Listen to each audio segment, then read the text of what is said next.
The runoffs are over. It's Stitt versus Edmondson. And do we need to give you any more information about how every vote counts?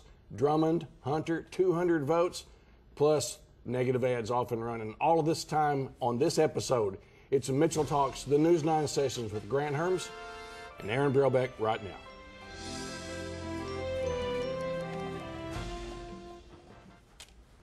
Good morning, Mr. Good morning. Hermes. Good morning, Mr. Brilbeck. This was a historic race. You have somebody who, you talk about the outsiders are insiders now, right? Stitt wins, what, 68 of the state's 77 counties? Mm-hmm. Yeah. It's a big win.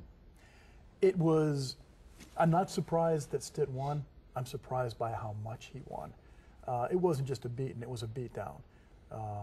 10% is what a lot of people are guessing. This was a bit higher than that. But when you look at the map that shows which counties were won by Stitt, which counties were won by Cornett, it really puts it in perspective. Nobody's surprised that Cornett won Oklahoma City, Oklahoma County. Nobody's surprised that Stitt won Tulsa.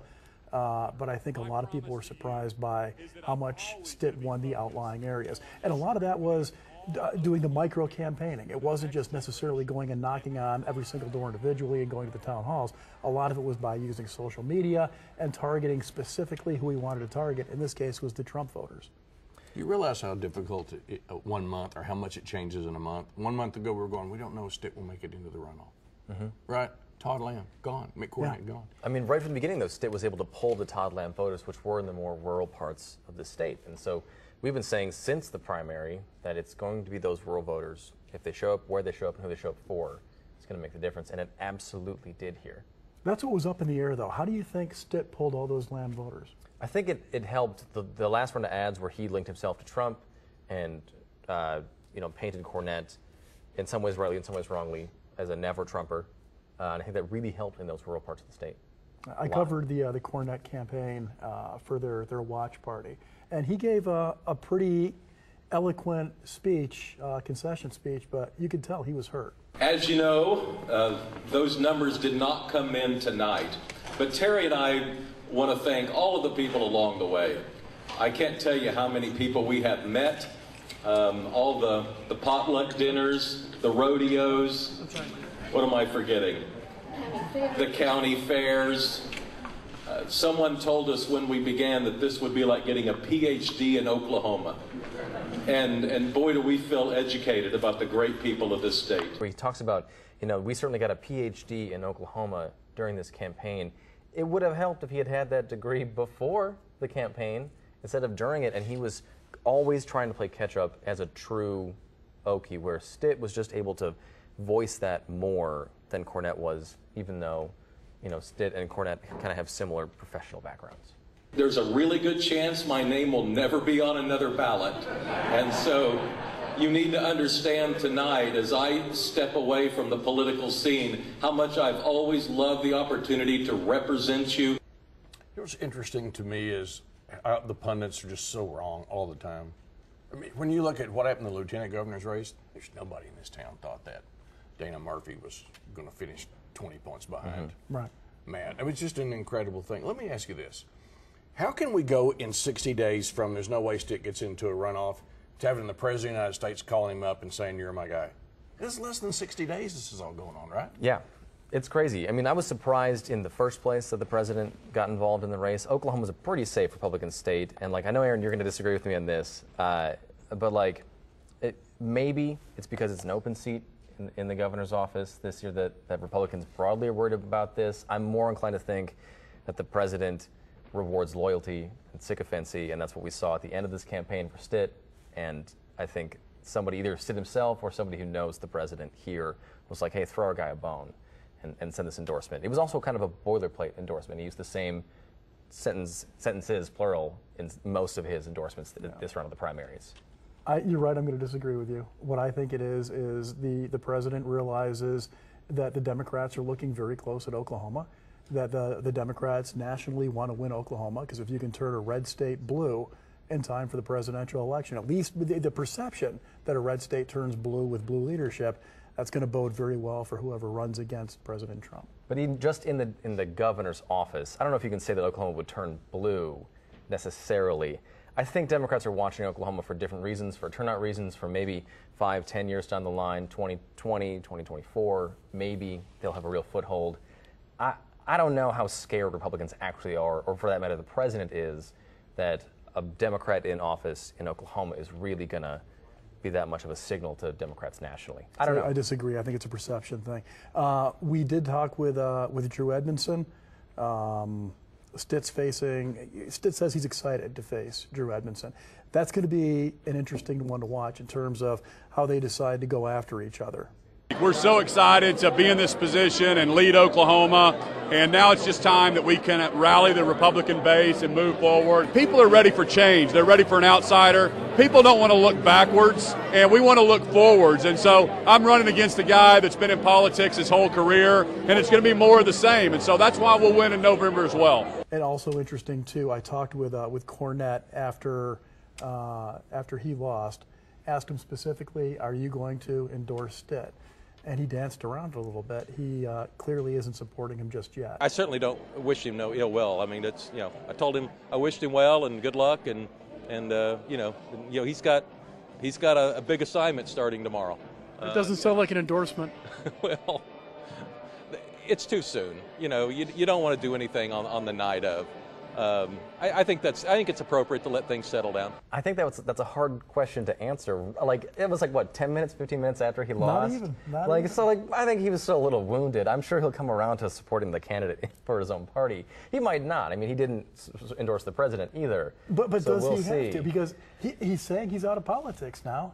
Does he have to necessarily support the party? Maybe not, and I'm not sure that would help Stitt. I'm not sure Stitt would want that, because right now, most of the Cornette voters are really wounded too. And so I don't know if maybe in a couple months, if 30 days, halfway through the 60-day period we're in now, if they come around and Cornette says, yeah, okay, I'll endorse Stitt. If he even wants it, I don't know. And do we really think Cornette's going to stay out of politics? I don't know. But the headstone, there's another headstone in the political graveyard of Oklahoma City mayors. Just ask Senator Coates, Senator Humphreys, and Governor Cornette. I mean, there just seems to be something there. Can I ask you guys about, we did this the other night on our election coverage. Great job, by the way. And well, the next morning, you guys were on fire, which, by the way, we won ratings on Tuesday night. Are you surprised about that? I'm not even close. So when I was asking Shepard, who did a great job, Bill Shepard did a great job the other night, did great all the way up through the elections. Can't wait for that debate in September, that News 9, News on 6 debate. I think that's where the campaign's about to, you'll congeal the general election for governor. But I think that Drew Edmondson's people threw a party the other night. I think they want to run against Stitt. I think he's somebody that they can define. But at the same time, Bill says, no, there's no record with Stitt. It's going to be harder to define him. So once you handicap that, who wanted to run? It's academic now, right? Right. But the fact is that somebody's got an advantage by running against Mick Cornette. I mean, Stitt winning over Cornette, because a lot of people thought Mick Cornette would be the most difficult person for Drew Edmondson to beat in November. Yep. If I was Edmondson, I would definitely want to go up against Stitt. And the reason why is that with Cornette, again, he's got a record, but he's got a pretty darn good record. It's hard to look at Oklahoma City and say, wow, he did a lousy job with that. Even in the worst of economic times for the state, Oklahoma City still flourished. And he's got leadership award after leadership award after leadership award. With Stitt, I think it's going to be, I think I know what his attack plan is going to be. He's going to be doing the same type of attack that you would do with President Trump.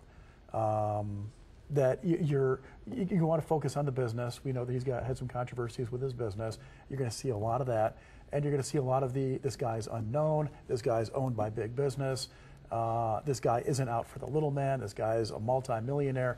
These are the kind of attacks you're going to be seeing, and I think they can probably be pretty effective. Stitt has proven that he can be wounded when he's on the campaign trail. When he's asked certain questions, you can tell he tenses up. He gets angry about the questions about his business, for example. That would be the way to launch an attack. I also think Cornette was one of those candidates that Democrats would stay home for.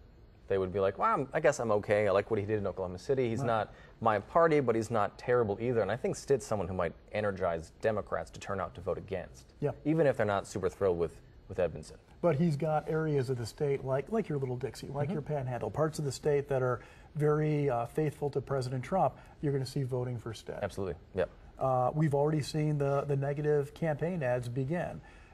We had one campaign ad that came out in favor of Stitt this past week. Drew Edmondson will take a wrecking ball to Oklahoma's economy. He will raise taxes on families and even increase the state income tax. He'll expand Obamacare, blowing a bigger hole in our state's budget. Edmondson will continue his work, decimating Oklahoma's farmers and ranchers. It doesn't end there. Edmondson will eliminate deductions on investments and impose devastating taxes on the energy industry. Tell Drew Edmondson his plan to bust Oklahoma's economy will be a disaster. Now, this was an interesting one because it was paid for by a group called the Foundation for Economic Prosperity. That group is supporting Stitt now. It was the same group that was putting forth ads attacking him in the race against Cornette. And Stitt, right now, he's distancing himself from those ads. He is, and I believe him there. I know Edmondson also had some thoughts about this here. Well, I believe him. This is a dark money group, so we don't know where it's coming from. We can guess where the money's coming from, but at one time that same group was attacking Stitt. So I absolutely believe, Kevin, that this wasn't his ad. So I actually did some looking into the group themselves. They've been around since 2014. They've got a P.O. box in Oklahoma City, but their physical brick and mortar address is actually in Alexandria, Virginia. It's registered to a guy named John W. Richardson III.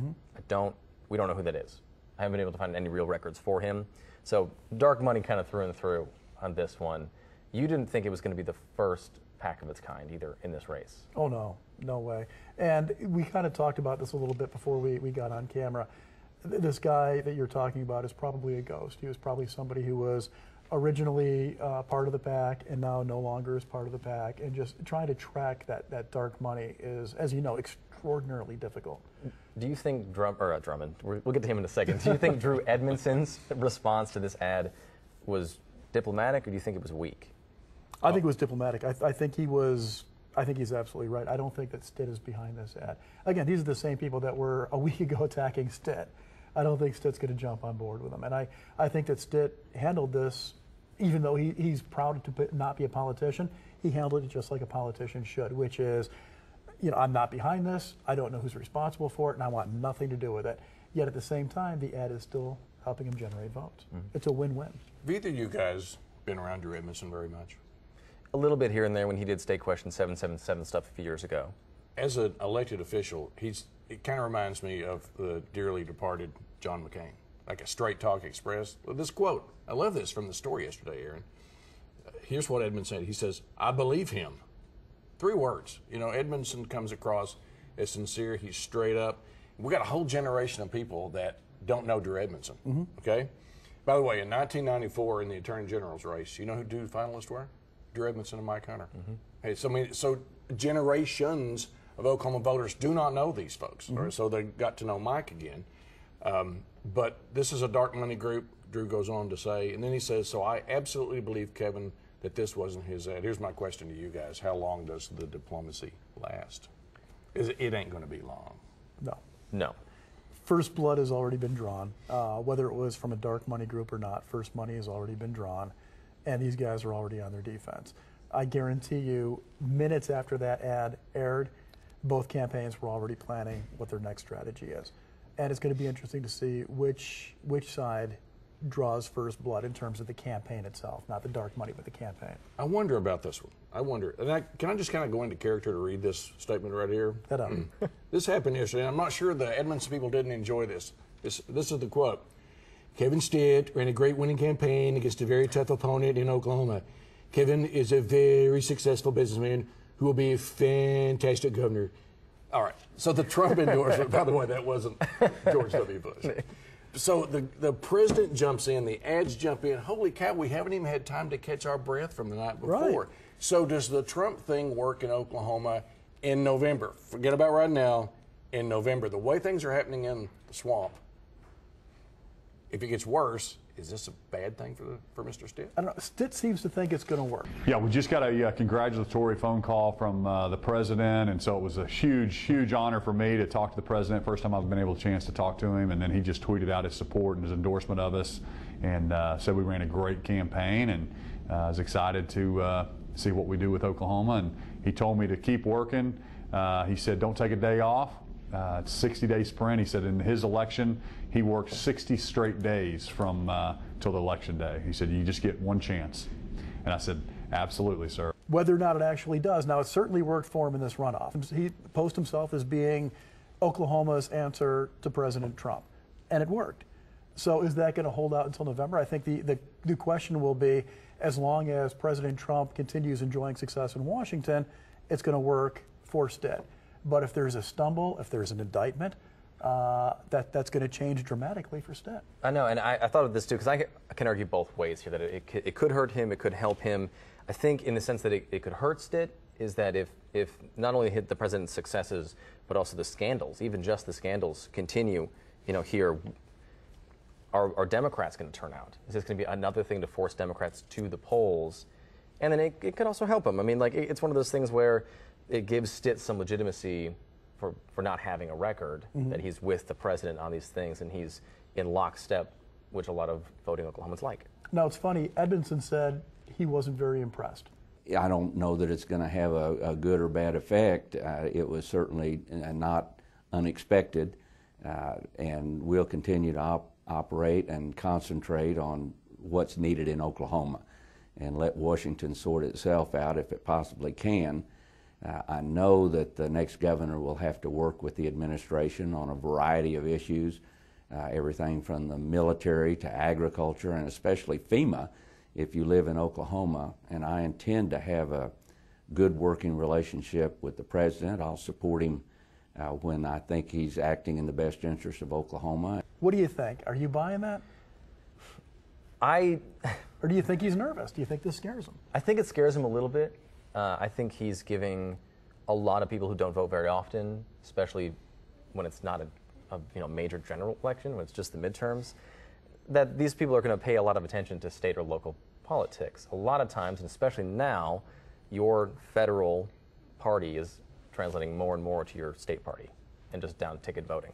Can I ask you guys this question? Because it's a little off of the topic right now, but we saw what happened in the legislative races. Media coverage of the down ballot and legislative races just wasn't there. Like it was, we know medical marijuana sucked the air out of the room, rightly so. Okay, I mean, what an entertaining topic for the last 60 days. We talked about it every time we did a show. Every time we do a show. Yeah. And it's a great ratings booster, too. But Mitchell talks pot. That's right. And by the way, we'll get around to it in the weather forecast. But the Oklahoma GOP House had their bloodletting the other night. 10 GOP people in races that had 10-10, the tax increase for teachers, as a centerpiece. Of those 10, 3 of them were in it because they voted yes on 10-10, were challenged from the right. 7 of that, which may have been the platform caucus, I'm not really sure who was all in that caucus, but they certainly were vocal against 10-10. It was platform caucus. Yeah. 6 of the 7 went down. Now, the OEA is, doing the bodybuilder deal. We took these people out. The fact is that was a Republican primary. The perspective on that has not been good. That was not a general election. That was GOP. But from the House standpoint, it looks like they got affirmation of what they did in passing the tax increase. Now, this is the House GOP. These are conservatives. John Eccles, Charles McCall, Kevin Wallace, Chris Kennedy. All these folks are for this deal. It looks to me like, just saying here, that maybe Drew Edmondson is more in lockstep with the OK House GOP than Kevin Stitt. I look at this the other night, I'm thinking the untold story is Kevin Stitt and the House GOP are going to be running on different directions this fall. Yep. Especially on education, which I think is going to play a role when we hit November. Huge role. Huge role. It almost can't not. Yeah. Edmondson, I think his plan is he's going to ride the school bus all the way to the Capitol. You're going to see him pushing a lot for teachers, for increased spending for classrooms, that kind of a thing. Stitt would be wise to kind of follow suit a little bit. He's going to try to go with the whole, we don't want to raise taxes again. He would be wise to point out that, look, we're making $1.1 billion more this year than we made last year because of tax changes made by the legislature. We don't need to raise taxes again. If I was him, that's the direction that I would go with it, but I would also reinforce over and over again, we need more money in the classroom. That needs to be done. I don't think you're going to be seeing too many people talking about forced consolidation of districts. I don't think so. That probably won't come up as much this year. I think if he does the $1.1 billion route. He's going to get some pushback from that. That's been said before, and those numbers are a little fudged. It's on my list of truth test things we'll be doing soon. Fuzzy math. It's a little fuzzy. I mean, my math is fuzzy in general, but like that's actually fuzzy math. I think also his first outset in the education stuff here is that he said he didn't support the tax increase at first and then walked that back, and I think that's This is Mr. Stitt. Yes, that's going to come back to haunt him in the coming weeks. And Edmondson was there at the Capitol. Right. These obviously would have voted yes. Okay, that's interesting. It's going to be interesting to see where it goes. So there was a race decided the other night by the narrowest of margins. Here's a little known fact. I think we talked about this election night. On election night, Charles Prater, who lost in the state auditor and inspector's race, and Gentner Drummond both won the vote Tuesday on the votes were cast on Tuesday. That's what I'm trying to say. Both Ms. Byrd and Mr. Hunter won those elections because of absentee ballots. Yep. Isn't that amazing? What was the final total on the AG race? 294? 260, 68, I think, was the difference. And initially, it was interesting because Gentner Drummond, during his watch party, he said, no, we're still fighting. We're going to count every single one of these votes. We're still fighting. I am a fighter. I'm not going to stop fighting until the final vote is counted, and I'm optimistic that I will be your Attorney General. But then the very next day, after considering whether to seek a recount and researching what that would entail, I've decided that instead we would concede the election today in an effort to bring unity to the Republican Party. The upcoming elections are critically important for the future of Oklahoma, and a statewide recount would simply serve as a prolonging distraction. What do you think changed his mind?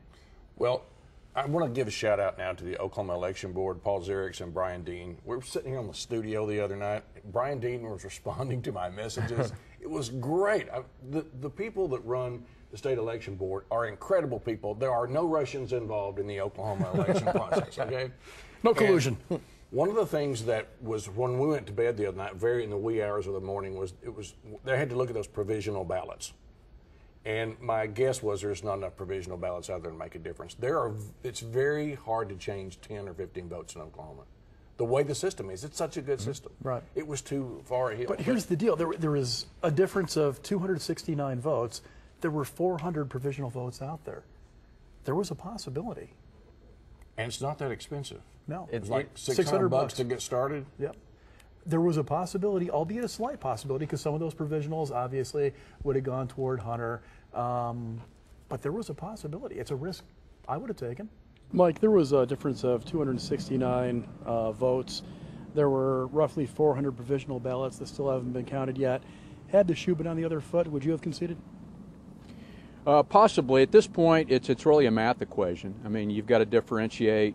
I guess the first slice you make is some of those are going to be Democrats, some are going to be Republicans, some are going to be Hunter votes, some are going to be Drummond votes. So when you do the math, the certainty that exists just is, I think, pretty obvious. And so that was what Mr. Drummond shared with me, that he didn't see the math working for him. Here's a risk, too. One of the things that happened in the last 48 hours was an ad that Mr. Drummond was running that was involved talking about the Iowa murder of that co-ed. And I saw tweets from people like John Echols and Mayor Holt really slamming the Drummond campaign over that ad. It was basically trying to tie Mr. Hunter to some policy that led to this woman's murder, this young lady's murder. Do you think that having the Echolses and the Holts and people like that of the world out tweeting this is a horrible thing to do might have had something to do with it? Could have shifted 264 votes? Maybe. I think so. I mean, especially involving the death of Molly Tibbetts, this race was already ugly, and that was, I mean, that's like pushing Willie Horton level of ugliness here. And I think they were worried, they as in probably the party, and I think the Drummond campaign, were worried that if they were to go on and win this thing, that was really going to bite them in the end. Are you buying the whole, well, we just want to bridge the divide, the rift that's been caused in the Republican Maybe somebody talked to him. I don't know. Maybe somebody talked to him, or maybe someone talked to his campaign manager about that from the party here, being like, this has been really bad for Republicans, and now we've got to run against a Democrat already here, and in a year where we think Democrats are going to turn out, and so you should shut up and sit down and take the loss. I suspect that's exactly what happened. Probably.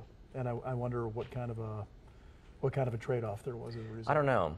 If there's some other seat involved with the Beckham, again, for next time, if they said, we'll make you a kingmaker here on something else, I don't know what kind of fiefdom they would give him, but but I think that it'll probably be interesting to see, because I would almost guarantee that his name is not going to fade completely from the political arena. No.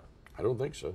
By the way, two more ads I want to bring up to you guys. One was nobody, we predicted otherwise, that the bull stit ad was going to play a big role. Nobody's talking about that as being a cause or anything. It's just like it didn't happen. I mean, anecdotally, I've heard a few people say like that turned them off from Cornette, but they probably wouldn't have voted for him anyway. So I think the people that were against Cornette, that just put the nail in the coffin for that one. And certainly wouldn't have caused the wipeout that we saw on Election Day. The second one is a down ballot race. And, you know, we've talked about the down ballot coverage. It was very difficult. I mean, there's more stories than there are media in Oklahoma, right? Do what you can do. But the other one was the labor commissioner race. And when Kathy Costello, God bless Kathy Costello, a person who's had a lot of tragedy in her life, but decided to get into the public arena, which is a lot of people would go, I'm not sure you should do that, okay? Because it's a blood sport in many ways. She gets in there, she leads according to all of the polling that Shepard did all the way, right up until the end when Leslie Osborne's campaign put the ad out, which the Costello people were very upset about. It's an attack ad. The question was, it went to the qualifications in that particular race. The ad took apart her qualifications, said that she's not a teacher, she hasn't done these businesses, hasn't told the truth about what was going on here. Leslie wins. Did that ad do that? And number two, do people have a right to be outraged whenever that the media doesn't get into a campaign and people have to make their decision based upon ads? Well, as far as the first question goes, I mean, I don't know if correlation is causation here or not. Certainly, it appears that the Osborne campaign was pulling their punches through most of that exchange up until that last weekend, and then they let the big guns fly. And they pulled their punches. Why? I mean, we all know why they were pulling their punches. Because it's pretty ugly to smear a widow. Yeah. And so I think they held that until the very last second and then did that. And maybe it helped, maybe it didn't. I don't know. I think when you look at that polling number, those polling numbers from before, nobody wants to say that they're not going to vote for the wife of the dead guy. Right. So. Right. And honestly, both of them have, I would say, probably about the same amount of name recognition. They're both pretty well known. But Leslie Osborne, I think she does have a reputation as being somebody who's going to go against the Republican Party, who's going to stand up for what she believes is right, and she's known as somebody who has political connections. I don't know if Kathy Costello can say that same thing, but people love Kathy Costello. Let me get into the wrap-up portion here and start talking about what's next. We know that... Do you want to have us answer that second question, too, about whether they can be mad at us or not? Please do. I'm so sorry. No, it's okay. I think I already know the answer, but have at. No, I mean, like, they have to be informed voters, and we do our best, but like you said, there's only so much media, and we only have so much airtime and so much column inches, you know, so many column inches for if it's print or whatever. We can only be so many places. We are but two people. So, like, I think voters have to take a little bit of that on themselves to go to these things. There's plenty of opportunities out there. They're going to continue to be for them to go to forums, to go to debates, to go to town halls in the coming weeks. That I think they have to get out there a little bit. We're going to do everything we can, but we can't be everywhere. And I think Oklahomans are pretty politically savvy, too. They look at not just the ad, but who's paying for the ad. And I think that has a lot to do with it, too. Truth test, are we going to see a lot of them over the next 60 days? Yes. That bin is full in my desk right now. How many truth tests can you do? Until I die, until it kills me. Well, how about in the next 60 days? Narrow it down. Then also the same answer. I don't know. We can do, if I really push it, we could probably do, 3 a week until until November, and then probably take the last 4 days off before the election. It's important to lay out, though, you ticked off a few people with your truth test because you're not reaching out to the campaigns for a response. No. And there's a reason for that. That's not how these work. So basically, these are just straight up, straight down testing of what's being said about a person or what a person has said. We're not looking for their spin on it afterwards. We're not looking for their input. That's a normal news story. This is a fact check of a thing that was said in context, but also not without their spin on it. The thin skin could turn out to be a big issue. It happened many years ago in the Brad Henry, Steve Largent race. Local reporter kept asking Steve Largent about questions. During 9/11, he was in the mountains. His campaign staff, or actually his congressional staff, put out some information that wasn't quite on target with the truth.